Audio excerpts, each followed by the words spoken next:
तुमने कहा था ना कि ऑफिस में कुछ हो तो मुझे कॉल करना। मुझे लग रहा है ऑफिस में कोई करप्शन हुई है, मगर क्या हुआ है मुझे ये नहीं मालूम। क्या सच कह रही हो? हाँ बिल्कुल, अकाउंट्स में डेफिसिट के बारे में सुनकर आई हूँ। हाँ ठीक है, बहुत अच्छा किया तुमने बताकर।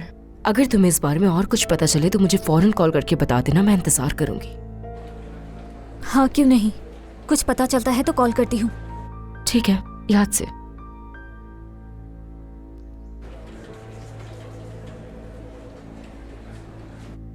क्या चल रहा है?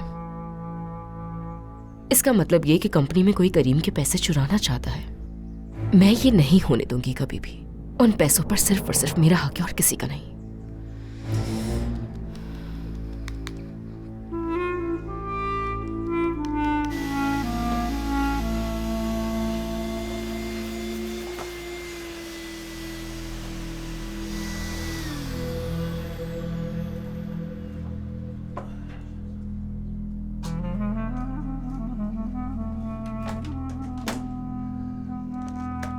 बहुत अच्छे, मेहनत तो लगी लेकिन घर साफ हो गया। गुलशा को अब घर पसंद आएगा। अब से वो मेरी हमसफर जो है। हाँ। एक काम करता हूं, किचन भी साफ कर देता हूं। हाँ चलो, आ जाओ, बस इंतजार है तुम्हारा।